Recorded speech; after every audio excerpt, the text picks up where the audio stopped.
noite, queridos. Nós vamos falar hoje, continuar o que nós começamos ontem, falando sobre libertação. Antes eu queria falar algo com você. Uma vez eu ouvi de uma pessoa que não era nem cristã, muito ao contrário disso. Ele me disse assim: o maior talento de Satanás é se fazer passar despercebido. Então a maior estratégia dele é não aparecer. Não ser nem cogitado de que de alguma forma ele está presente nas coisas. Ele não tem nenhum tipo de vaidade nesse sentido, porque ele sabe que ele ganha enquanto ele está em trevas, enquanto ele está no oculto. A maior dificuldade de Deus é em lidar com gente mais velha, não na idade, mas mais velha em conhecimento, em maturidade. Por isso que ele diz: o reino de Deus, quem não for como criança não consegue vir. O reino de Deus é para criança. Porque você tem que crer em coisas que vão contra a lógica. E quanto mais velho a gente fica, mais lógica a gente tem, mais conhecimento a gente carrega. Então Deus tirou aquele povo do Egito, arrancou eles lá de dentro, mas eles não conseguiram entrar no lugar de libertação, porque eles eram velhos. Então Deus diz: os filhos de vocês é que vão entrar, vocês não vão entrar, porque vocês só reclamam, e reclamam porque não acreditam que estão livres. E por não acreditar que estão livres, toda a oposição que vem na frente, vocês falam: olha lá, tá vendo? Não vai dar certo. A gente não está livre. Vai faltar comida, vai faltar água. Eles fizeram isso 10 vezes. Eles murmuraram 10 vezes. 10 é o número do juízo de Deus. Lembra que ontem eu falei de 10 gerações? Para extirpar a maldição? 10 mandamentos, 10 murmurações do povo. Então assim, Deus suportou por 10 vezes. Na 10ª Deus falou: deu. Não tem jeito. Eu posso arrancar vocês de lá de dentro. Vocês vão continuar desanimando os outros. E dizendo: não tem jeito, a gente não vai conseguir. Então enquanto vocês não morrerem, a gente não entra naquele lugar. E os filhos de vocês vão entrar. E você tem que se mapear para ver se você não está nesse lugar. De que você está ouvindo muito a respeito de libertação, ouvindo detalhes, ouvindo dicas, recebendo instrução de como sair desse lugar. Mas lá no fundo, você vai olhar e falar: não dá, não tem jeito, eu não consigo. Você está naquela primeira turma que viveu tanto tempo preso que quando solta não consegue viver livre. Eu já contei algumas vezes aqui na igreja de quando eu fui para a África em 2016, e o Nelson, que era o pastor que nos levou a primeira vez lá, nos levou para uma viagem louca lá dentro, sem planejamento nenhum.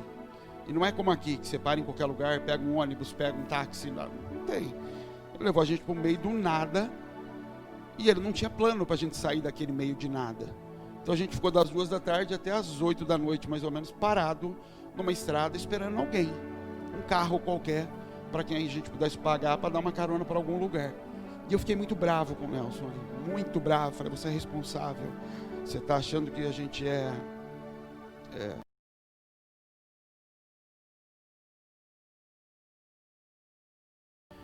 enfim.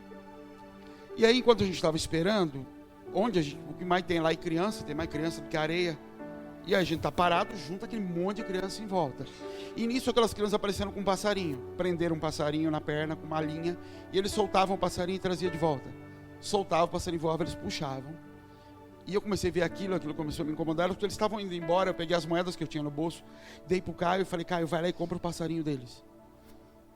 E as moedas para eles eram como se fosse R$20. Dinheiro que o pai dele não ganha no dia. Mas pra gente era pouca coisa. E aí o Caio voltou com o passarinho. O que acontece? Era o Caio veio com o passarinho, veio um bando de criança atrás para ver que com o branco vai fazer com o passarinho. E eu queria soltar o passarinho. E aí eu conversei com o Caio arrastou as crianças para longe e eu fui jogar o passarinho. Falei: vou soltar ele no meio do mato. Só que eu soltava, ele estava machucado, ele não voava mais. Ele batia um pouco de asa e caía. Eu pegava, tentava, e eu falei: se eu soltar ele aqui, as crianças vão pegar ele de novo. Então eu fui no lugar, tinha um mato muito alto, joguei ele lá, falei: filho, agora tá por conta aí. Pelo menos as crianças não iam achar. A hora que eu voltei, sentei lá com o Caio, Deus falou comigo, ele falou: o Nelson é como esse passarinho. Ele ficou preso tanto tempo, que ele se machucou de tal forma nesse tempo de escravidão, que agora ele foi comprado por Jesus, foi liberto, mas ele não consegue mais ter um comportamento saudável. Ele continua agindo como quem está preso. E isso limita. E isso pode estar acontecendo com você. Ficou tanto tempo preso que mesmo depois de conhecer Jesus, estar livre, não consegue voar. Mas isso não tem a ver com Cristo. Cristo te libertou. Isso tem a ver com a tua mente, com a tua cabeça. de conseguir entrar nesse lugar e saber, estou livre e ponto. E não ficar confessando, a minha asa está machucada, a minha asa é machucada, eu não sei mais voar, não sei voar. Se não é o povo do deserto, e Deus fala, tudo bem, então eu vou nos teus filhos. Então eu pego as promessas que haviam sobre a tua vida e lanço sobre eles. Porque Deus é geracional. Então não se trata de Deus, não se trata de Jesus. Se trata de nós, entendemos isso e sair desse lugar. Amém, queridos? Eu queria compartilhar algo com vocês que ontem eu não falei sobre a diferença de pecado e maldição, para a gente entender o que é isso. Pecado é ação humana de transgressão da lei. Pecado é, existe uma lei estabelecida por Deus. Pecado é transgressão disso. Maldição é simplesmente a consequência geracional disso. Então pecado é o que o meu pai fez. Maldição é uma consequência que vem sobre a minha vida. Que pode ser espiritual, uma perseguição, que eu não sei de onde, mas as coisas sempre acontecem assim, ou um efeito natural. Meu pai adulterou. E aí eu não consigo ter felicidade no casamento. Ou meu pai adulterou, se divorciou da minha mãe, por causa disso eu cresci numa família totalmente desestruturada e eu tenho problemas de relacionamento. É uma maldição. É o que foi gerado por uma consequência de um ato dele. Então não mistifique maldição como algo que foi falado, foi dito, uma vez a feiticeira falou, não é nada disso. É só a consequência de pecado. O diabo não pode sair por aí soltando coisas. Outra coisa para você ter em mente, para você entender a importância e a responsabilidade de buscar entender onde existe pecado. Tem um texto em Deuteronômio 22, verso 8. Não é o texto básico que a gente vai usar, mas eu vou ler ele para você. Eu vou ler 2 textos para embasar o que eu vou te dizer.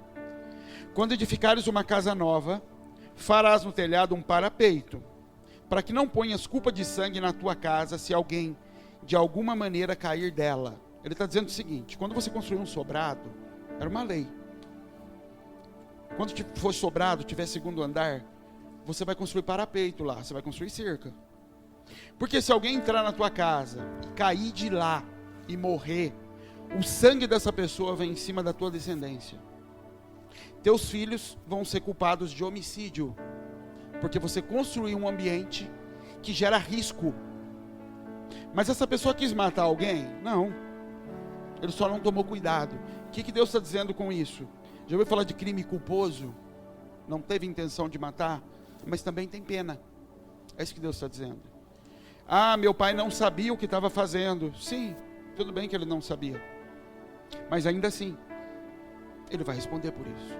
Jesus, quando vai falar sobre isso, ele fala assim: o servo que deu ordem, o Senhor que deu ordem aos seus servos, o servo que sabia o que fazer e não fez, vai receber muitos açoites. O servo que não sabia o que fazer e por isso não fez, vai receber poucos açoites. Mas ambos vão ser açoitados. Ou seja, se eu conheço a palavra de Deus, o juízo é maior. Se eu não conheço, o juízo é menor, mas ainda assim é juízo. Então os pecados praticados lá atrás, mesmo que na ignorância, eles são cobrados, porque Deus é justo. Você pode até não saber que tem que andar com o farol aceso durante o dia na estrada, mas se a polícia te pegar com o farol apagado, você vai pagar a multa. Aí eu não sabia. O que ele vai dizer? É obrigação tua saber, porque você vive no Brasil. É uma lei brasileira, você tem que saber. O mundo espiritual é a mesma coisa. Por isso o juízo de Deus com a volta de Jesus só vai vir depois que todos tiverem conhecimento de Cristo. É isso que ele está dizendo. Para que ninguém diga que nunca ouviu falar. Para que ninguém diga que nunca teve a oportunidade de ouvir falar a respeito de Cristo. Isso é o crime culposo. E agora eu queria entrar na mensagem de hoje com vocês. Quando Adão cai, querido, eu queria falar um pouquinho sobre janelas espirituais, portas espirituais, acessos ao mundo espiritual. Adão vivia num lugar de mundo espiritual fechado. Adão vivia num lugar de mundo espiritual aberto. Adão via o mundo espiritual. Ele se relacionava com Deus, que é espírito. Quando Adão sai do jardim, aquilo se fecha. Adão não anda mais pelo mundo vendo demônios, vendo espíritos, vendo anjos. Isso se fechou, ficou lá dentro. Por outro lado, janelas se abrem para Adão. E entenda o conceito de janelas e portas na Bíblia. Janelas, entenda que nós somos casa, de Deus. Nossa casa é considerada casa para Deus, igreja é casa. Janelas são pontos de observação na casa. Então, quando a Bíblia fala de janelas, não são acessos para se entrar, mas são lugares que dão acesso de observação ao lado de fora e de fora para dentro. Portas são pontos, são locais nessas casas onde pode se acessar. Então Jesus diz: eu estou à porta e bato. Eu quero acessar essa casa. Quando ele fala de janela, ele está falando simplesmente de um lugar que não serve para acesso, mas serve para observação. Então, quando Adão cai, janelas se abrem para Adão. A Bíblia fala que os olhos são como janelas. Eclesiastes fala isso. Ou seja, a Bíblia diz: os olhos de Adão, de ambos, se abriram.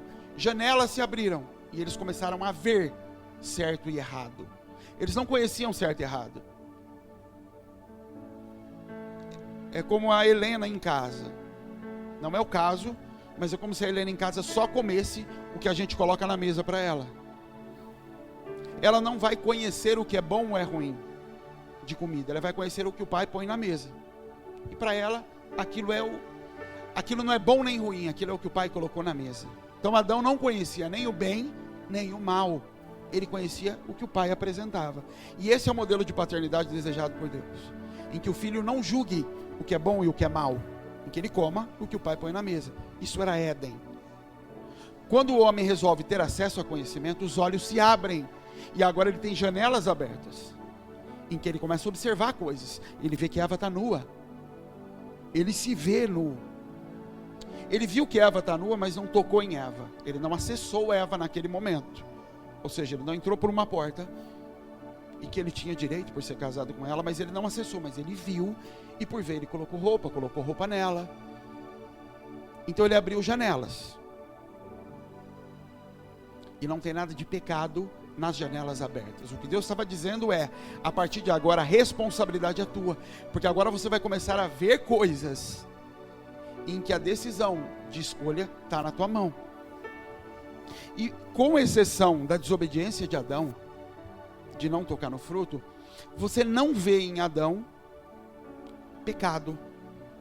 Você não vê Adão quebrando nenhum tipo de lei no tempo em que ele saiu do Éden, até que você vê a manifestação de Caim. Nós não sabemos quanto tempo foi de Adão no Éden, de Adão fora do Éden. Eu esses dias estava lendo, estava ouvindo, eu acredito que Adão ficou 40 dias no Éden. 40 na Bíblia é sempre o tempo de provação de um homem antes que ele possa acessar algo. 40 anos no deserto, 40 anos de Moisés, 40 dias de Jesus, ou seja, sempre 40 antes de ser provado e poder cumprir um propósito. Então, quando a Bíblia diz, ele já conheceu a mulher, o propósito era multiplicar, mas fica um tempo sem conhecê-la. Era o tempo em que ele ia ter que exercer sobre ela o papel de marido, de protegê-la, de tirá-la da mão de Satanás naquela hora, para depois acessar o que era dele. Então acredito que em 40 dias Satanás apareceu, como apareceu para Jesus. Só que Adão caiu.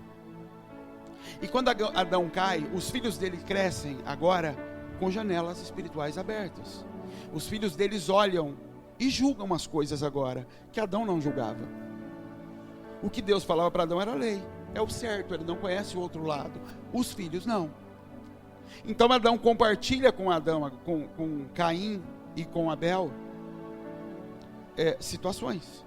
Olha, Caim, eu caí, nós erramos lá atrás, é por isso que essa terra agora está dando espinho, é por isso que é pesado aqui agora, é por isso que é difícil. Não era assim lá atrás. E Caim observa isso, e Caim faz julgamentos disso quando ele vê essa situação. E os julgamentos que ele faz por essa janela não são pecado, são tentações. O que é tentação é o que eu observo mesmo sem acessar. Observar não é pecado. Mesmo observar uma mulher, desejar é pecado. Ouviste o que foi dito? Se você deitar com a mulher do seu irmão, é adultério, mas eu, porém, vos digo, se você a desejar, é pecado. Ele não fala de olhar, ele fala de desejo. Então o olhar pela janela não é o pecado, é tentação. Então Caim está sendo tentado, ele está observando e falando: eu trabalho muito mais que o meu irmão. Porque eu é que tenho que limpar essa terra, fazer ela produzir. O meu irmão só tem que ficar olhando um bando de ovelha comer. E ele é aceito e eu não sou. Isso é o que ele observa. E ele entra para dentro da casa dele. E quando ele entra para dentro da casa dele, Deus vai falar com ele. Eu vou ler o texto. Gênesis 4, verso 5. Diz assim: mas para Caim e para a sua oferta, Deus não atentou. Deus não deu importância para a oferta de Caim. Você quer abrir? Eu vou te aguardar, querido. Gênesis 4.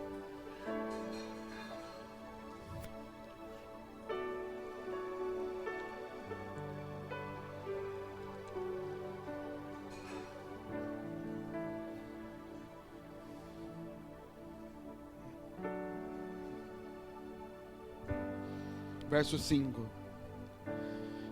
Mas para Caim, para sua oferta, não atentou. E irou-se Caim fortemente, e descaiu-lhe o semblante. E o Senhor disse a Caim: por que tiraste? E por que descaiu o teu semblante? Se bem fizeres, não é certo que serás aceito. E se não fizeres bem, o pecado jaz à porta, e sobre ti será o teu desejo, mas sobre ele deves dominar. Então Deus está dizendo assim para ele: você está observando uma situação, e eu estou vendo que ela está mexendo com você. Seu semblante está caído. Se você fizer direito, você também vai ter resultado bom com isso. Mas, se você não fizer direito, se você resolver se manter nessa posição de continuar observando o que está acontecendo lá fora, ele diz: o pecado jaz à porta. A porta é do lado de fora da porta. Essa palavra, o pecado jaz à porta, esse jaz aqui, é a mesma palavra usada para um animal, um predador em posição de ataque. Ele está dizendo: o pecado está lá fora, pronto, do lado de fora da porta para te pegar. Se você abrir essa porta para acessar esse lugar que hoje você está observando através de tentação, ele está pronto para te pegar. E aí o seu desejo, isso que você está querendo fazer, vai vir sobre você. Vai ser tua responsabilidade. Cabe a você dominar sobre o desejo. Ou seja, você está observando as coisas que você julga injustas. Você está observando coisas que te provocam, que mexem com você. E você só está conseguindo ver isso porque o teu pai abriu essas janelas sobre a tua vida. Teu pai foi quem permitiu que isso fosse visualizado por você. Porque nem como tentação isso havia. Só que cabe a você não abrir a porta para que isso entre. Porque até agora o pecado não está ali. No sentido de outras coisas além do homem ter que... Até agora o homem só tem que lidar com o pecado. Ele ainda não manifestou o pecado. Além do pecado original de desobediência. O primeiro filho, o primogênito de Adão, é o primeiro para quem Satanás mostra uma situação e tenta movê-lo a abrir a porta da casa. E o que ele faz? Passados alguns dias, anos, meses, não se sabe quanto tempo, ele abre a porta para aquilo, e aquilo invade a casa dele. O pecado do homicídio entra na casa dele. Ele observa por uma janela, por algo que ele começa a julgar, e que não é pecado. Mas Deus diz: do lado de fora da porta, o pecado está te aguardando para te pegar.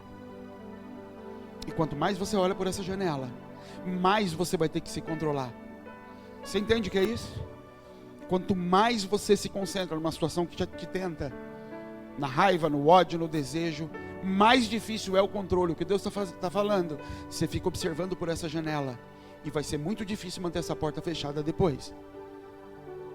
E quando Adão sai, Caim sai, mata o próprio irmão, o pecado vem sobre toda a descendência de Caim. Você vai ter uma marca, e você vai andar errante sobre a terra. Consequentemente, os filhos de Caim, toda a descendência de Caim, junto com ele.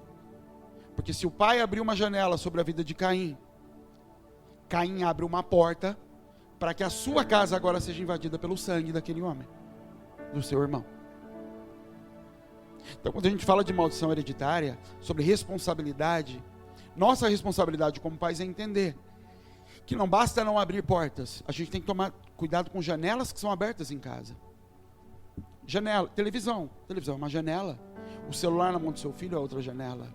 O iPad, suas conversas, tua relação íntima com a tua esposa no quarto, tudo são janelas, em que teu filho pode não acessar, mas ele vê, ele ouve, e essas coisas começam a ser armazenadas dentro dele, e o pecado jaz à porta, aguardando para que ele, baseado naquelas coisas que entraram pelos olhos, pelos ouvidos, para que ele toque, para que ele se mova em cima disso com o tempo.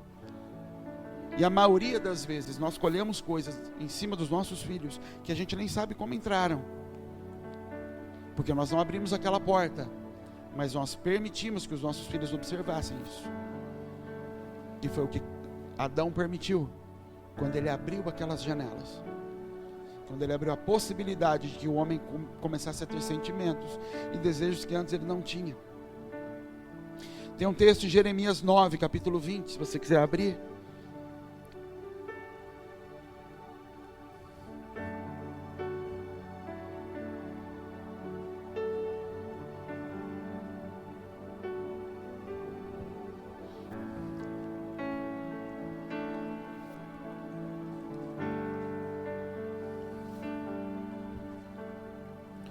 Jeremias 9, verso 20. O livro de Jeremias é um profeta que está lamentando e chorando porque o povo vai ser escravizado. E está alertando o povo: nós vamos ser presos por causa do pecado. Os reis vão cair. Ele está brigando com todo mundo, enfiando o dedo na cara dos reis. Ele é preso, enfim. Ele chora o tempo todo, coitado. E aí ele profetiza isso: ouvi, pois, vós mulheres, a palavra do Senhor, e os vossos ouvidos recebam a palavra da sua boca, e ensinai o pranto às vossas filhas, e cada uma a sua vizinha a lamentação. Ou seja, ensine as suas filhas a chorar, porque a morte subiu pelas vossas janelas, e entrou em nossos palácios, para exterminar as crianças das ruas e os jovens das praças. Ele está dizendo: a morte entrou nas nossas casas pelas janelas, não entrou pelas portas. Nossos filhos estão pecando porque eles observaram o comportamento dos pais, e por isso eles vão morrer nas ruas e nas praças. Eles não estão morrendo dentro de casa. Está dizendo: o pecado entrou neles por dentro da janela, e eles saem para as ruas e morrem lá fora. Eles abrem a porta para o pecado através dos comportamentos passados. Então você vai ver a história dos reis de Israel, é sempre assim: e não fez como Davi, fez como teu pai, o que não era agradável ao Senhor. Ele observou o comportamento errado dos pais, e abriram as portas e iam morrer na rua. Ontem nós falamos de Jefté. Jefté sai, depois a filha dele sai e não volta para casa. Ou seja, o pai abre comportamentos, os filhos saem pelas portas e morrem lá fora. A gente não se atenta para as pequenas coisas porque dá um trabalho. Não tem uma coisa que resolve mais o problema de criança em casa do que YouTube. Meu Deus, joga um iPad, um celular na mão de uma criança, resolve a tua vida. E pensa num negócio do Satanás que é isso. E eu sei que se eu falar isso, a Isabel vai falar: o que eu vou fazer então? Eu falo: eu também não sei. Mas que aquilo é o cão, é. Aquilo é tudo menos Deus. Aquilo é todo o comportamento de toda e qualquer família, de toda e qualquer cultura, influenciando o comportamento dos meus filhos. Janelas. E que daqui a pouco os meus filhos estão manifestando coisas, não agora, com 15, 16, 17, que eu vou falar: da onde veio isso? Eu nunca trouxe isso para dentro da minha casa. Veio por janelas, veio por lugares em que ele observou, e que agora ele está manifestando. Você entende que muitas das coisas que você vive hoje, que você nem sabe por que vive, sentimentos que você tem, dores, não vieram por comportamentos que você fez, veio por coisas que você observou ao longo da tua vida. Isso te moldou, isso fez quem você é hoje. Seus medos fizeram quem você é hoje. Você fala: mas eu nunca fiz nada disso. Por que esses comportamentos estão assim? Porque quando eu saí da porta do meu pai, do lado de fora tinha alguns pecados que eu nunca vi dentro da minha casa, que pularam em cima de mim, e eu não consigo dominar sobre eles, porque janelas foram abertas enquanto você estava dentro da casa dos pais. E hoje você tem que lidar com a fera do lado de fora, agachada, querendo te pegar o tempo todo. E o trabalho agora é conseguir matar e dominar sobre isso, e ainda não permitir que os meus filhos tenham contato com isso através de janelas. Então não basta não praticar, eu preciso fechar as portas. Porque na perseguição espiritual, Satanás vai tentar chegar nos meus filhos. E Deus não vai impedir. Quem vai impedir sou eu, com a autoridade que Jesus me deu. Só que isso não é fácil. Isso é batalha, isso é guerra. O diabo não dá moleza pra gente. Ele não vai dar esse mole de fala em nome de Jesus, a coisa está resolvida. É todo dia, toda hora. Eu ouço, tem um homem que eu gosto muito de ouvir, chama Leonard Ravenhill. Morreu já, morreu em 93 ou 94, se não me engano, bem velhinho. E eu fico ouvindo, essa semana eu estou ouvindo ele de novo, ele contar a história dele, a história dos homens com quem ele cresceu, histórias do pai dele, dá vergonha. Porque a gente fica reclamando, tem 3 filhos, tem 4 filhos. A mãe dele tinha 8. E a mãe dele sozinha, cuidava da casa, a mãe dele dava aula para as crianças, que elas estudavam em casa, não tinha escola, e tinha horário de estudo bíblico. E ela discipulou os 8 filhos. Criou os 8, deu aula para os 8, formou os 8 e ninguém morreu de fome, cuidou de uma casa. Só que, aí ele fala, minha mãe e meu pai acordavam às 4. Aí eles tinham meia hora dos 2 orando juntos. Às 4h30 eles começavam a acordar os filhos. Por tamanho. Acordavam alguns 4h30, outros às 5, para ter o tempo de oração deles. Aí depois disso todo mundo tomava café, e depois tinha o estudo deles. Escola, ela dava aula para todos. Almoçavam e tinha horário de estudo bíblico. Eu falei, Deus, como é que essa mulher conseguia? Eu falei, sabe que ela não tinha televisão. Ela não tinha que ter o tempo dela com TV, que a gente tem que ter. Ela não tinha tempo com WhatsApp. Ela não tinha que ficar respondendo mensagem para os outros. Ela não tinha que ficar sabendo da vida dos outros. A vida dela era aquilo. E com isso ela criou aquilo. Criou esses homens. E outras coisas da biografia desses homens. Coisas que para nós se tornaram básicas, mas são só janelas. Por onde comportamentos errados entram. E nos contaminam, nos corrompem. E se a gente começar a cortar essas coisas, primeiro que vai ser muito difícil. Segundo que a gente acha que está sendo extremista. Para quê? Não precisa ir tão longe. Realmente, não precisa ir tão longe. Só que aí quando eu olho para a vida dele, eu falo, eu queria ir longe igual ele foi. Então você vai precisar ir longe nos comportamentos que ele teve. Não só. Você quer chegar nos lugares que ele foi, tem os comportamentos que ele teve, a renúncia que ele teve. E aí você vê aquele homem, com 80 e poucos anos, pregando contra a igreja, enfiando o dedo na cara da igreja. Nós temos muitas janelas para administrar. E por isso é quase impossível impedir que o pecado entre. Que os nossos filhos se contaminem com o pecado. Sensualidade entra pelas nossas portas todos os dias. Toda hora.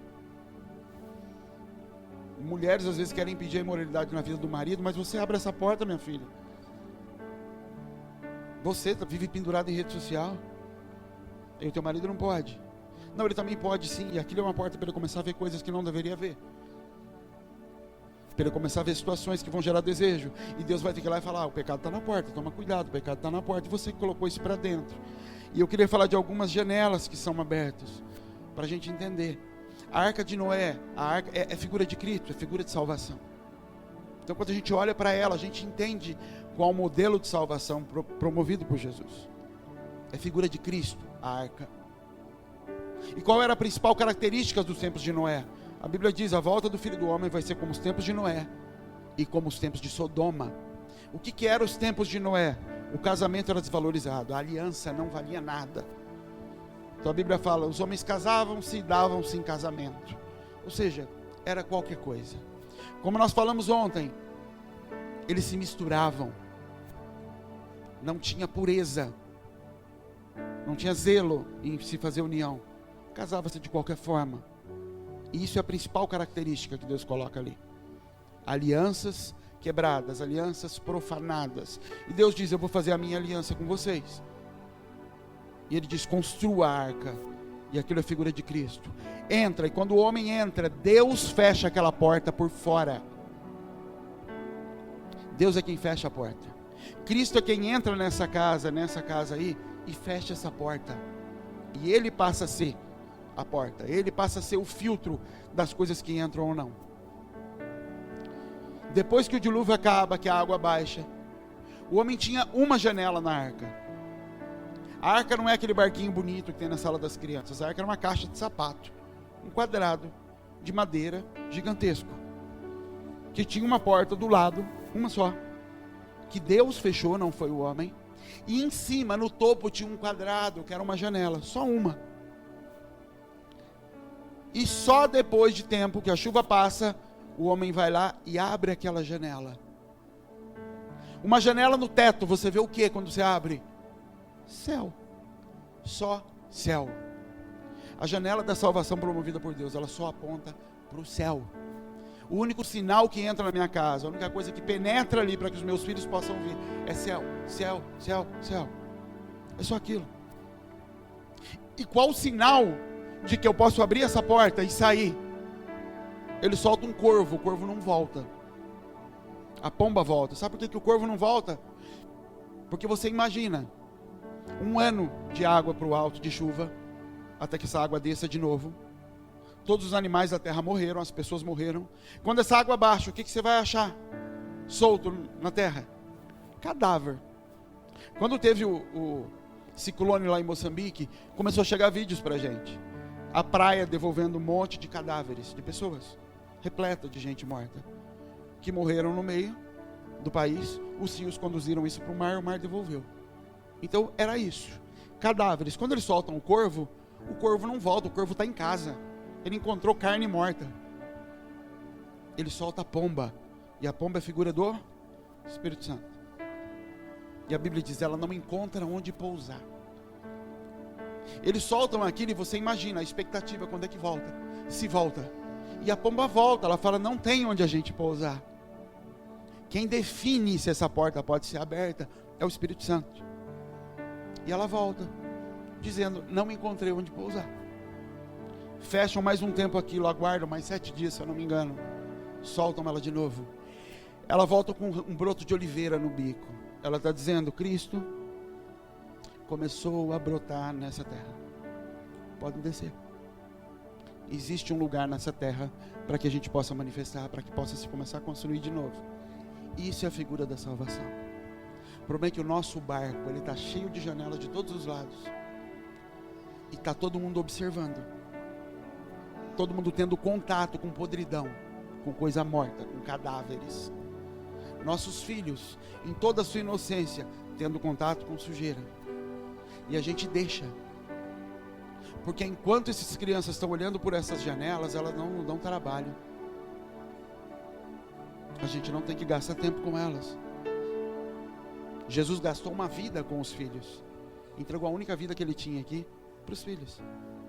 Vivia com os filhos. Não vivia com a mãe, não teve uma esposa. Não, ele vivia com os filhos. Se gastou pelos filhos. Ontem eu falei sobre descendência sacrificial. Ele tinha entendimento disso. Eu só faço o que eu vejo o meu pai fazer. Isso vale para todo mundo. Nós só fazemos o que vemos o nosso pai fazer. Nós só reproduzimos aquilo que nós vimos o nosso pai praticar lá atrás. E janelas que foram abertas precisam ser fechadas. Portas que foram abertas precisam ser fechadas. Porque cada pecado, cada coisa que foi acessada pelos nossos pais, ou por nós, tem uma consequência diferente no mundo espiritual. Nos devolve algo diferente. Deus, quando ele lança aquela palavra sobre a vida de Caim, aquilo não era raiva. Estou com raiva de você e agora você vai ser maldito. Não, aquilo era a consequência espiritual do pecado dele. Quando Davi peca, ele cai com Batseba. Natan vem falar com ele. Ele fala, sou digno de morte. E aí Natan fala, não, seu pecado foi perdoado, você não vai morrer. Mas tem uma consequência. E a consequência é pontual. Primeiro, o menino que nasceu vai morrer no teu lugar. Porque era para você morrer. Você não vai, um filho teu vai morrer no teu lugar. Essa parte está resolvida. No lugar de Urias, ele perde 4 filhos. outros 4 filhos de Davi morrem. Porque Deus olhou e levou em conta o que saiu da boca de Davi? Não, lá em Deuteronômio, Êxodo, enfim, está lá. Uma das leis é Êxodo 22, se eu não me engano. A Bíblia diz assim: por uma ovelha roubada, o ladrão deverá devolver 4 ovelhas. Quando Davi fala assim, esse homem que roubou a ovelha deve restituir 4 vezes, não era um chute de Davi, já paga 4 aí. Era uma lei, rouba uma ovelha, paga 4. Então Deus estava dizendo, você matou a minha ovelha, o meu Urias, eu vou tomar 4 seu. Ou seja, o mundo espiritual tem regras estabelecidas por Deus de consequência. Então você pode, através de entender comportamentos que acontecem na vida de uma pessoa, entender de onde isso vem. Isso tem uma origem clara, direta. Nem Deus e nem Satanás, muito menos, sai dando consequências ao léu. Eu roubei e Deus fala, vou te matar porque você roubou. Não. O roubo não tem como consequência a morte. Tudo tem a sua consequência pontual na Bíblia. E eu queria compartilhar com vocês alguns textos bíblicos para a gente entender. E você pode, nisso, buscar referências na tua vida, pessoas que você conhece, para começar a entender como isso existe na prática. Salmo 115, no verso 4.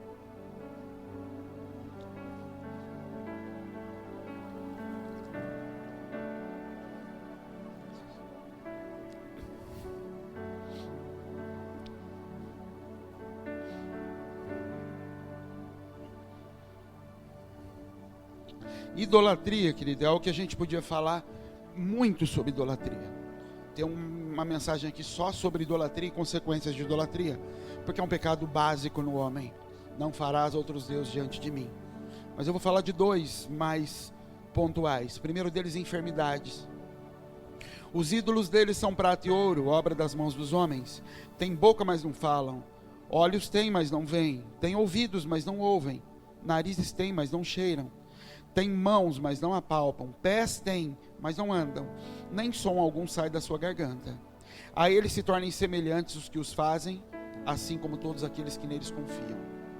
Então Deus está dizendo assim, os ídolos dessas pessoas têm todos os órgãos, os membros de uma pessoa, mas eles não funcionam. Ele tem os pés, mas os pés não conseguem andar. Tem garganta, mas não consegue falar. Tem mão e não consegue pegar. Fiquem iguais a eles, aqueles que os adoram. Uma das coisas que você vai ver em famílias de idólatras são enfermidades. Eu não estou falando de doença. Doença é uma gripe, é algo pontual que vem e sai. Enfermidade normalmente é geracional, é algo que é passado. Não passado porque foi transmitido, mas que você vai ver, a geração passada também teve. Câncer, doenças desse tipo. Então você vai ver muito no meio de gente idólatra, partes do corpo que não cumprem a sua função, falhas no corpo. Porque isso é o que Deus está dizendo aqui. Tornem-se iguais, tornem-se como eles, os que neles confiam. Uma das consequências da idolatria é enfermidades, partes do corpo que não funcionam, doenças pré-existentes, necessidade de medicamentos controlados contínuos. Isso é consequência de idolatria. Outra coisa que a idolatria, até porque a idolatria é prostituição, outra coisa que a idolatria traz é imoralidade. Oséias 4, no verso 12. Eu vou ler muito texto, querido, então você não precisa abrir se você não quiser, tá? Oséias 4, verso 12 diz assim: o meu povo consulta a sua madeira e a sua vara lhe responde, porque o espírito da luxúria os engana, e prostituem-se, apartando-se da sujeição de Deus. Até aqui ele está falando sobre idolatria, sobre a relação do homem com a madeira, como estátua. Sacrificam sobre os cumes dos montes e queimam incenso sobre os outeiros, debaixo do carvalho, do álamo e do almeiro, porque é boa a sua sombra. Por isso, vossas filhas se prostituem e vossas noras adulteram. Então ele está dizendo assim, sabe por que as filhas deles estão se prostituindo e as noras deles estão adulterando? Porque eles são idólatras. Ele está falando do povo de Deus, o povo de Israel. Estou dizendo, a promiscuidade existe de forma tão forte nas mulheres, e é nas mulheres, nessa família, por causa da idolatria que eles praticam. Os homens praticam a idolatria, as mulheres se tornam adúlteras. E a continuação do texto diz assim: eu não vou castigá-las, eu não vou trazer juízo sobre elas, porque se eu trouxesse juízo sobre elas, eu ainda limpava a barra deles. Mas a culpa da prostituição delas é deles, que permite que a idolatria entre dentro de casa. Então, quando você vê filhas, mulheres, principalmente mulheres, envolvidas com promiscuidade na família, olha para os pais e para os avós e você vai encontrar um nível de idolatria muito alto. Porque promiscuidade e prostituição na Bíblia tem relação direta com trair a Deus com outros deuses, ter relação íntima com outros deuses. Então, quando os pais têm relação íntima com outros deuses, a consequência é as filhas terem relações íntimas com outros homens. E eu estou colocando essas coisas para vocês, para que você busque isso no histórico do que você conhece. E identificar que nada é por acaso. Nada do que você luta na tua casa, na tua família, é por acaso. Não nasceu do ontem, não nasceu porque Deus te escolheu para isso, porque o diabo veio mais pesado em você do que vai no outro. Nasceu porque pessoas abriram portas. Porque pessoas acessaram coisas que não deveriam acessar. E isso entra para dentro de casa e agora os filhos são tocados. Finanças, esse eu queria que você abrisse. Abre Malaquias 3 comigo.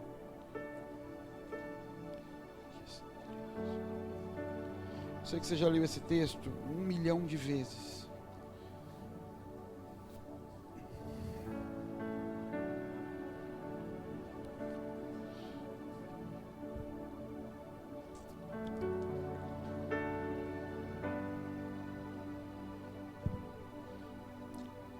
Verso 7. Leia esse texto, querido, como se você estivesse lendo ele pela primeira vez, tá bom? Desde os dias dos vossos pais, vocês se desviaram dos meus estatutos e não os guardaram. Voltem para mim e eu voltarei para vocês, diz o Senhor dos Exércitos. Mas vocês dizem, em que nós temos que voltar? Ou seja, no que a gente está fora? Roubará o homem de Deus? Todavia vocês me roubam e dizem, em que te roubamos? E ele diz, nos dízimos e nas ofertas alçadas. Com maldição, sois amaldiçoados. Ou seja, ele não está dizendo com pecado, com maldição. Com algo que vem lá de trás, vocês visem essa maldição e são amaldiçoados. Porque roubam a mim, vocês e toda a nação. Tragam todos os dízimos à casa do tesouro, para que haja mantimento na minha casa. E depois façam prova de mim, diz o Senhor dos Exércitos. Se eu não vou abrir as janelas do céu e derramar sobre vocês uma bênção tamanha, que dela vos advenha maior abastança. E por causa de vocês repreenderei o devorador, para que não vos consuma o fruto da terra, e a vide no campo não seja estéril, diz o Senhor dos Exércitos. E todas as nações vos chamarão bem-aventurados, porque vós serão uma terra deleitosa. Até aqui. Algumas coisas que você precisa entender e pegar nesse texto. Porque senão a gente vai parar só no dá o dízimo, Deus manda muita bênção, manda o devorador embora, o demônio sai daqui. E é isso. E não é isso. Então ele diz assim, ó, primeiro vocês estão me roubando, isso não é de vocês. Isso é meu. O que é meu? Dízimos e ofertas. Não é só o dízimo. As duas coisas são minhas. Você rouba quando você tira de mim. E aí você faz prova de mim. O que é que eu vou devolver para você? Primeiro eu vou abrir janelas do céu. E vou derramar sobre vocês uma bênção. De tal maneira. Então não vai vir muita bênção. Muita coisa, vai vir uma. E dela vai vir abastança. Eu não vou te deixar rico, mas a bênção que eu vou liberar para você vai te abastar, vai ser suficiente para você ser feliz, para você viver bem, para você não viver preocupado, para você não viver cansado. Isso é o retorno de dízimos e ofertas. Dá muito que você vai receber muita bênção, não é isso. Da bênção que vai ser liberado da janela do céu, vai ser de tal maneira que dessa vai vir a abastança. Por causa disso, por causa de vocês, eu vou repreender o devorador. Devorador não é um demônio. Devorador é um gafanhoto. E a Bíblia fala desse gafanhoto. Do devorador, do comedor, fala de uns par deles lá. O devorador era um gafanhoto. Era uma praga que vinha em cima da plantação, que vinha na plantação de todo mundo. Deus está dizendo assim, o gafanhoto não vai comer a de vocês vai estar protegida. Então o que vai ficar na mão de vocês, a produção de vocês vai estar protegida. E nós vamos entrar daqui a pouco no que é dízimo. E por que isso está protegido. Mas ela vai estar protegida em primeiro lugar. Segundo lugar, a vide no campo não vai ser estéril. Sabe o que é a vide no campo estéril? Querido, se você está em Jesus, por que sua vida não dá certo? Se a vide está plantada, e você é o campo que tem a vide plantada, que o agricultor tem que cuidar e regar, você é o campo que Cristo plantou. Se você tem a vide, por que ela está estéril? Por que ela não gera vinho? E vinho fala de alegria. Por que você tem um campo, tem Cristo plantado, mas a alegria não acontece? Por que ela nunca dá as uvas em que você vai produzir o vinho e vai ter o tempo de alegria da sua plantação? Deus está dizendo, é por isso. Porque você rouba de mim nos dízimos e nas ofertas. Então você tem a vide, realmente você recebeu Cristo. O devorador não toca na vide, ele toca nas outras plantas. Na vide ele não toca, mas ela é estéril, ela não produz. Por que ela não produz? Porque eu estou roubando. E por último, qual o propósito de Deus com isso? Verso 12, todas as nações vos chamarão bem-aventurados, porque vocês vão ser uma terra deleitosa. Por último, todo mundo vai olhar para a tua vida e falar, você ganha mais que eu e você vive melhor que eu. Por quê? Por que sua terra é deleitosa? Por que sua terra é gostosa de estar? Por que a tua casa é tão mais prazerosa que a minha? Por que você consegue viajar uma vez por ano e eu não consigo? Por que meu salário nunca chega até o final do ano? Por que meu filho gasta mais em remédio do que o teu? Por que... Filho, se dá dízimo. Ah, meu filho ficou doente. Ah, sabe o que é, filha? Que você não deu o dízimo. É mentira. O meu filho fica doente também. O seu, do crente, do ímpio. O filho de todo mundo vai ficar doente. O dízimo não é para proteger isso. Dízimo não é o pagamento por um seguro patrimonial.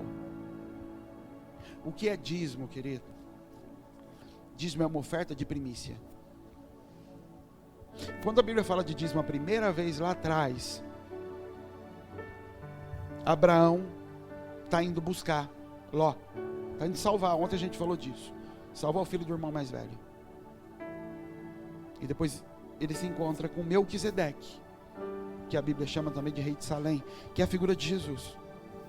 Ele se encontra, entrega o dízimo para Melquisedeque, que era um sacerdócio. Era um sacerdote diante dele. Quando ele entrega o dízimo, quando ele entrega a primícia do que ele tinha, a primeira parte, e aquilo era um costume, um hábito da época, ele está reconhecendo o sacerdócio de Melquisedeque. Você entregava o dízimo sob o sacerdócio que você reconhecia. Então ele estava entregando para Melquisedeque, ele estava reconhecendo, eu reconheço o teu sacerdócio. Melquisedeque devolve para ele pão e vinho, que é a figura do sacrifício de Jesus. E ali tem uma aliança firmada. Logo em seguida o rei de Sodoma vem e fala, vamos fazer o contrário. Fica você com dinheiro e me dá as pessoas. Ele fala, não, eu não quero tocar em nada do que é teu. O que eu reconheço é o sacerdócio de Melquisedeque. Lá na frente, Jacó está indo para uma viagem. Saiu fugido de casa. Então quando discutem, mas o dízimo é da lei, é da graça, esse é o texto. Ele está indo para uma viagem, fugido de casa, indo para uma terra que ele nunca foi, encontrar com um povo que ele nunca viu, que é os parentes da mãe dele. Ele para e fala com Deus, ele fala, Deus, o Senhor não é o meu Deus ainda. O Senhor é o Deus de Abraão e é o Deus de Isaac. Eu não tenho relação com o Senhor. Jacó não tinha, Jacó mentiu, tentou tomar o lugar do irmão. Se o Senhor me abençoar, se o Senhor for comigo, se der tudo certo nessa viagem, então o Senhor vai ser meu Deus também. E eu vou te dar o dízimo de tudo. O que ele está dizendo? O Senhor vai ser o meu sacerdócio.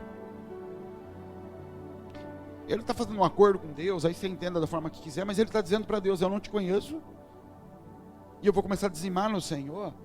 não como pagamento, mas como reconhecimento. Meu pai já dizimou lá atrás em Melquisedeque, e ele me apresentou o Senhor, o meu avô, depois o meu pai. Se o Senhor cuidar de mim, der tudo certo nessa viagem, eu vou dizimar no Senhor. E como lei, todos os filhos dele que estão vivendo da herança dele, têm como lei o dízimo em cima de Israel. Nós dizimamos em quê? Onde nós entregamos essa oferta de primícia? No sacerdócio de Cristo, no sacerdócio de Melquisedeque, no mesmo que Abraão entregou. Não tem a ver com lei, não tem a ver com o dízimo e a oferta. O dízimo é simplesmente uma oferta de primícia, que é determinada 10%. Quando eu faço isso, eu estou dizendo: esse sacerdócio está sobre a minha casa. E aí a Bíblia tem dezenas de textos que vão dizer: se a primícia for santa, toda a massa é santa. Se a raiz está santa, o resto da árvore é pura. Ou seja, se a primeira parte está consagrada, todo o restante que sai dali vai sair da forma correta. Por que é que Deus está dizendo aqui: faça prova de mim? O que Ele está dizendo é assim: meu filho, imagina que você não conheça a lei da gravidade. Ele está dizendo assim: solta esse negócio no chão e pode cobrar de mim se não cair. Pode me provar, eu estou dizendo para você que vai cair. Deus não está fazendo uma promessa: se você me entregar o dízimo, eu te prometo que vai acontecer isso. Ele está falando: isso é uma lei de quando você consagra um sacerdócio sobre a tua vida. Se você soltar, ele vai cair. Pode me cobrar se não der certo. Deus não está se permitindo ser cobrado pelo homem. O Senhor falou. Ele só está contando uma coisa que é óbvia que vai acontecer, que já tinha sido provada por Abraão, por Isaac, por Jacó, por todos os filhos de Israel. A bênção de Abraão: olha para um judeu hoje, procura um judeu na rua, procura um judeu pobre e me mostra, não que não exista, mas mostra para mim, porque eu não consegui achar. A maioria não sabe, mas os grandes homens da história são judeus. Einstein e um monte deles que a gente vai ver, tudo judeu. Por que isso? Isso é a bênção do homem lá atrás, que consagrou as coisas ao Senhor e que empurrou isso para os filhos. Esse é nosso sacerdócio, esse é nosso sacerdócio. Não se trata de dar algum dinheiro para Deus, se trata de consagrar a vida a Ele. Dizer: Ele é que está sobre a minha vida. Da mesma forma que quando eu pego o dinheiro e levo o dinheiro para outro sacerdócio, eu me vinculo a esses sacerdócios. Ontem eu contei para vocês: meu pai pagou pela minha morte. Ele vinculou, ele amarrou dinheiro na minha morte lá atrás. E o demônio pegou aquilo.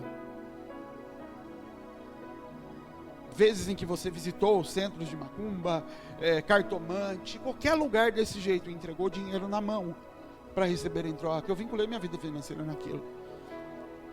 Já foi quebrado? Não sei, você e Deus, você entender no Senhor, mapear. Porque não necessariamente isso ainda está ativo na tua vida. Eu estou lascado. Não necessariamente, isso já pode ter sido quebrado. Mas eu preciso identificar: não, eu estou vivendo isso aí, esse negócio não anda, está difícil. Antes era de um jeito, agora está... Deus pode te trazer isso. Enfim, de uma série de maneiras você pode identificar. Mas portas podem ter sido abertas na vida financeira em cima de consagração financeira. Pagar por coisas, pagar para os outros coisas. Eu pagava por bebida, tá bom, eu paguei para o outro beber. Eu nunca fiz um aborto, mas eu paguei para o meu amigo abortar. Eu paguei por um homicídio. Então portas foram abertas.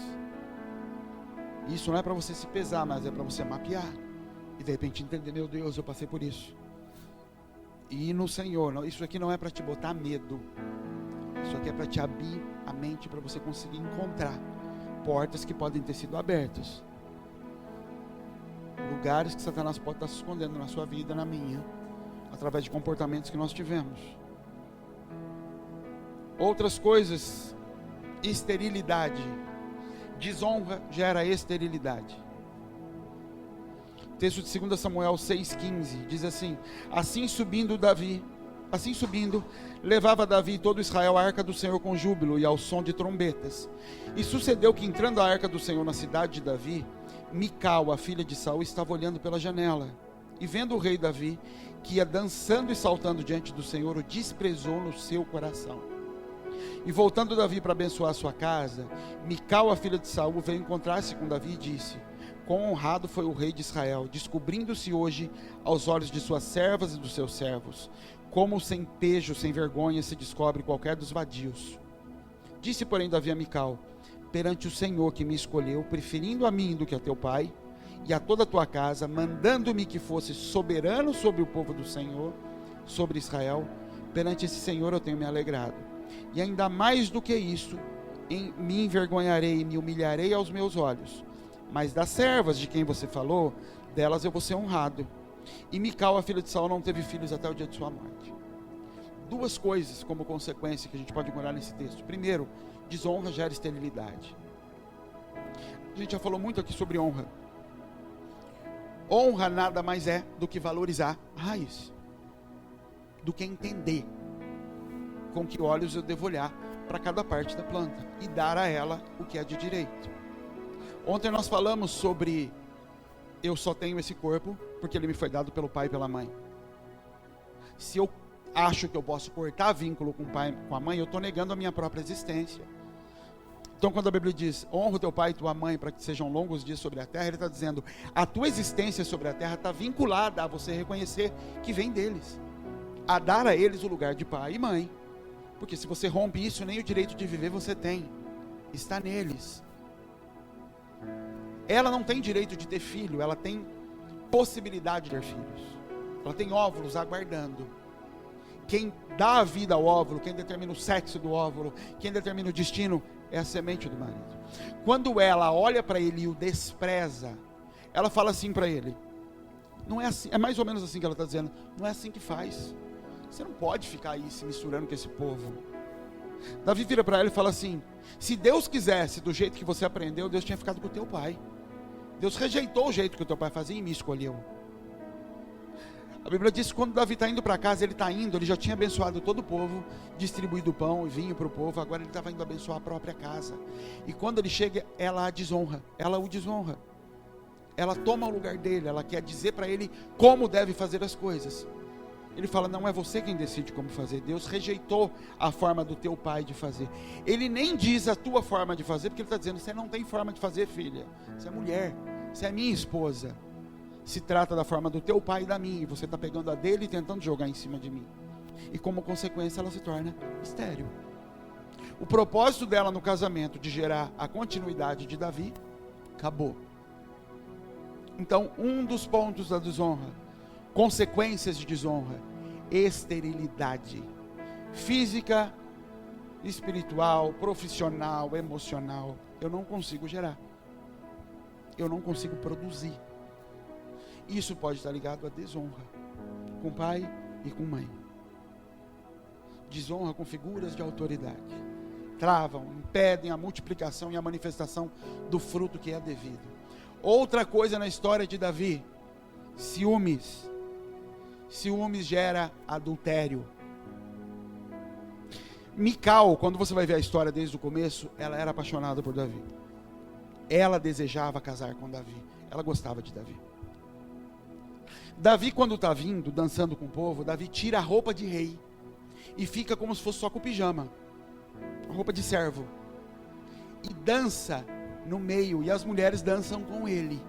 Essa mulher apaixonada por Davi olha e fala assim, como um vagabundo, você estava dançando no meio daquelas mulheres. Ela usa essa palavra, um sem vergonha. Ela chama de vagabundo e de sem vergonha. Ciúme, lá de cima. Nem passava pela cabeça de Davi. Davi estava chapado no espírito, dançando, e ela vendo maldade. Lá na frente, nem passava pela cabeça de Davi olhar para uma mulher.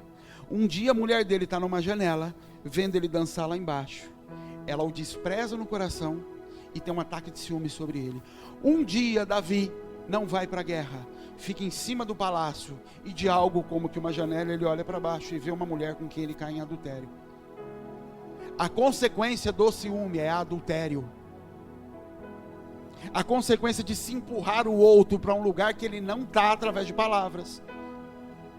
Você não presta. Eu te vi ontem com aquela roupa, sua sem vergonha, sua vagabunda. Eu estou profetizando sobre ela. Você não presta. Você é uma sem vergonha. Você é uma vagabunda. Você é uma vadia. Nem era. Mas eu estou dizendo que é. Eu estou profetizando que é e que vai acontecer. E não é que acontece. E quando acontece eu vou dizer o quê? Eu não falei? Bem que eu disse que ia acontecer. Eu tinha razão, não, você não tinha razão. Você profetizou tanto e tanto e tanto aquilo, que com a tua autoridade, com as portas que você abriu janelas e portas na tua casa para um pecado que nem existia. Você convidou isso para dentro da tua casa, conviveu com isso diariamente.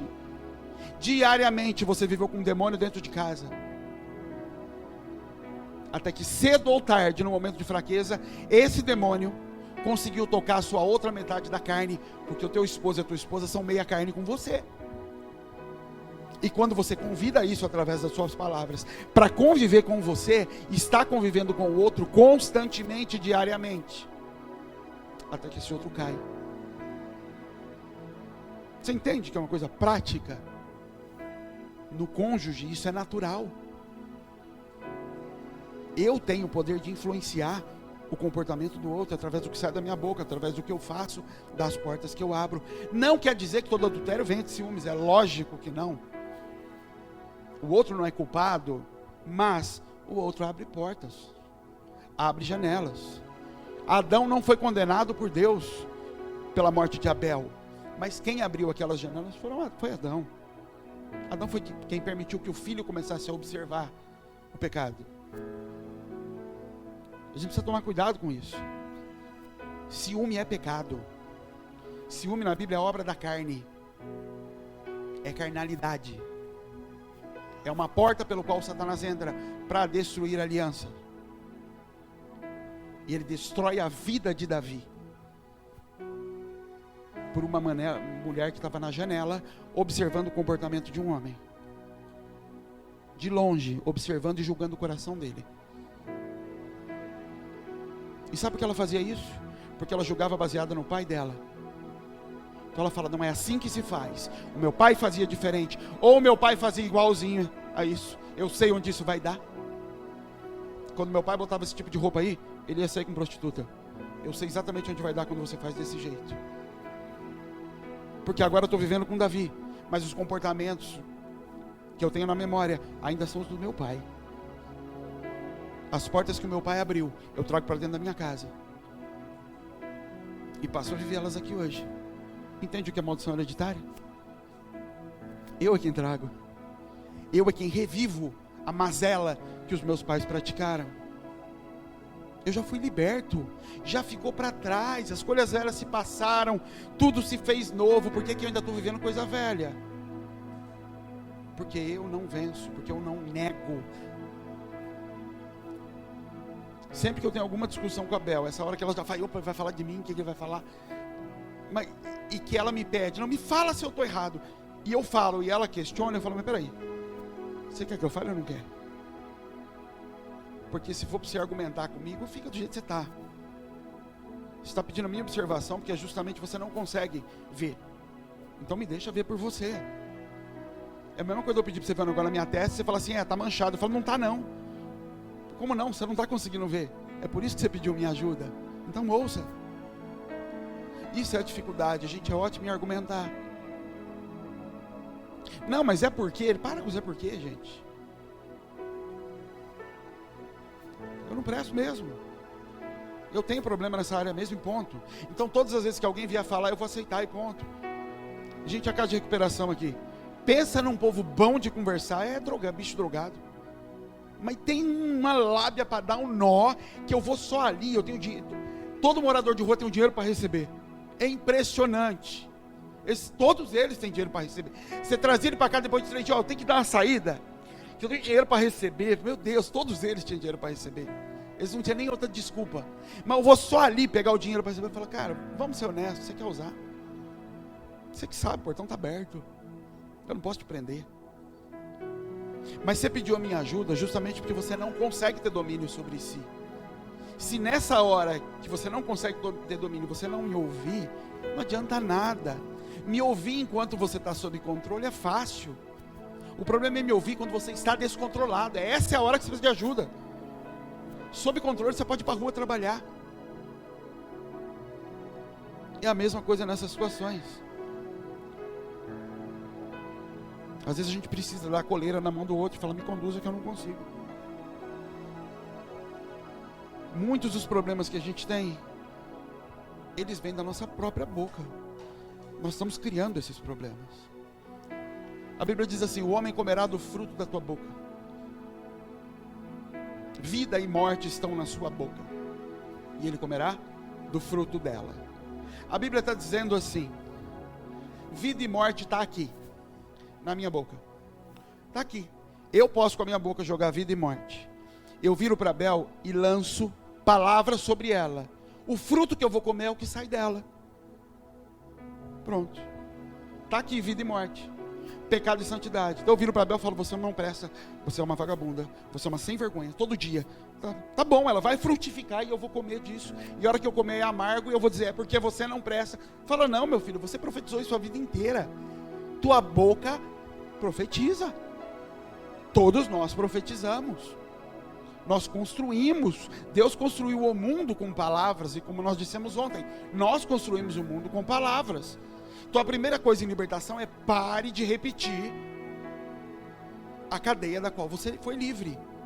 Pare de confessar que você é preso. Pedir ajuda é uma coisa, me tira daqui de dentro. De novo eu estou sentado aqui dentro, corri para dentro da cela outra vez. Isso é uma coisa. Outra coisa é repetir, realmente eu não presto. Não vale nada mesmo. Aquele negócio não vai dar certo de novo. Você está construindo de novo. Construindo a cela que eu quero me prender. Construindo o ambiente. E o diabo ama isso, ele não precisa fazer força. Ele prende filhos livres. Você fica preso. Porque o mundo é construído por palavras. O mundo espiritual é determinado por palavras. Tudo está na tua boca. O Espírito entrou dentro de você para você começar a profetizar. Luz já veio sobre a tua vida, amém? Amém. Está dentro de você a luz. E agora eu começo a ver as áreas de escuridão. E ele diz, comece a liberar palavras sobre essa área. Até que se torne verdade. Então você vai acordar de manhã e vai falar em nome de Jesus. Eu não sou mais preso nisso. E à tarde você vai ter medo, tudo bem. No outro dia você vai falar de novo. Em nome de Jesus eu não tenho mais medo disso. E repete, repete, repete. Resistir ao diabo e ele fugirá de vós. E quando ele vier me botar medo, não é em nome de Jesus. E repete, repete, resiste e resiste. E ele foge. E eu descubro que eu sou livre. Eu sempre tive problema com insegurança. Eu sei quem convive comigo hoje fala, você está doido? Eu falo, meu Deus, até os 30 anos, 31 anos de idade, eu era extremamente inseguro. Pegar um microfone para falar aqui na frente, mas nunca. Medo, me sentia mal, me sentia fraco, não conseguia entrar numa roda de homens, me achava menor que todos, me sentia pequeno, tudo que você pode pensar de autoestima. Não foi receber Jesus no coração, um processo, batendo de frente com isso, um processo negando, falando, não, o que Deus falou é isso, o que Deus falou é isso. Isso vai sendo gerado. E as coisas velhas, agora eu posso dizer, passaram. Eu só conto, mas eu nem lembro como era direito, mas era, impressionantemente era. Mas porque eu preciso crer no que foi dito, eu preciso crer que eu sou livre. Porque o diabo, querido, ele pode não me tocar, mas uma coisa que ele pode fazer, ele pode me assustar. Ele vai continuar falando. Ele vai continuar lançando sobre mim. Nós olhamos para as filhas de Ló, como nós falamos ontem, e falamos, o que aquelas meninas fizeram, gente? Estupraram o próprio pai. Que loucura. Quem abriu aquela porta? Ló abriu aquela porta. Ló morava em Sodoma. E Deus mandou 2 anjos para pegar Ló. E esses anjos estavam encarnados em homens bonitos. E Sodoma era conhecida por causa de homossexualidade, de sodomia. E quando aqueles homens chegam e se hospedam na casa de Ló, Homens da cidade chegam e falam: dá esses homens aí que a gente quer ter relações sexuais com eles. Ló sai para fora, sabendo que aqueles homens eram anjos. Para proteger os homens, ele fala assim: não, pegue as minhas filhas, virgens, e deixem esses homens. O que Ló acabou de fazer? Entregou as filhas à promiscuidade para salvar homens de Deus. Lá na frente, o que Ló profetizou aqui acontece. E as filhas destroem toda a descendência dele. Você entende a autoridade que nós temos em comportamentos nossos, que abrem portas lá na frente para os nossos filhos praticarem. E a gente olha nos filhos e fala: da onde que essas mulheres arrancaram da cabeça de deitar com o pai, gente? Tamanho de temor que esse homem tinha, a ponto de passar pela cabeça e entregar as filhas para salvar homens de Deus. Olha o temor que existia nessa casa, o conhecimento de Deus que existia nessa casa, aonde que brota na cabeça de duas meninas estuprarem o pai, embebedar e estuprar. Brota da boca do próprio pai, quando num ato impensado libera aquilo. Nós precisamos tomar cuidado em casa, com os nossos filhos, com o cônjuge, com a esposa, com o marido, o que você está profetizando, o que você está criando, o que nós estamos produzindo nisso. As janelas que você tem aberto ou permitido que fiquem abertas em casa, porque podem não ser portas abertas, mas o pecado jaz à porta, como uma fera agachada esperando para tomar o teu filho, para tocar no teu marido, para tocar na tua esposa, através dos nossos comportamentos, através do que nós temos liberado sobre a vida deles. Se a gente não entender o que é liberdade, querido, o que é ser livre, a gente vai continuar numa cela iluminada. A única diferença é essa: a gente vive numa cela que agora tem luz. Jesus está ali comigo, mas eu continuo preso. Eu vejo meus irmãos correndo do lado de fora e eu ali dentro, a porta aberta, mas a corrente, tem uma corrente que não me deixa longe. Fica de pé, querido, por favor.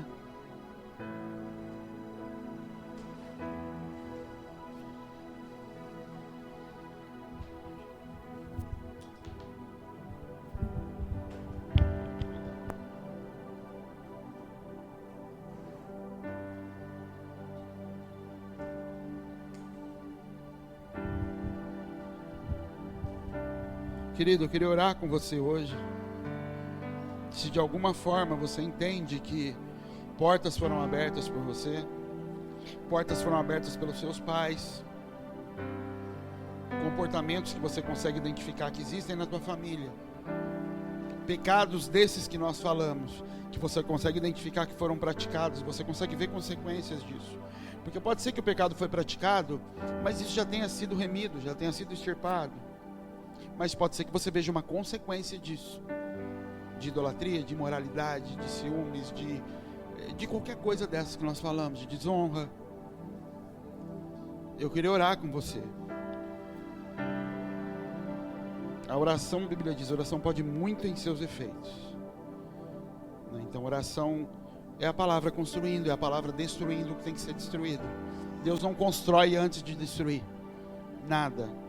Jeremias, quando Deus começa a profetizar, Jeremias começa a profetizar a respeito do que Deus ia fazer, mesmo depois de mandar o povo para aquele lugar. Deus fala: coloco nesses dias sobre as nações, sobre os reinos, para arrancar, para derrubar, para destruir e para arruinar, e depois para edificar e para plantar.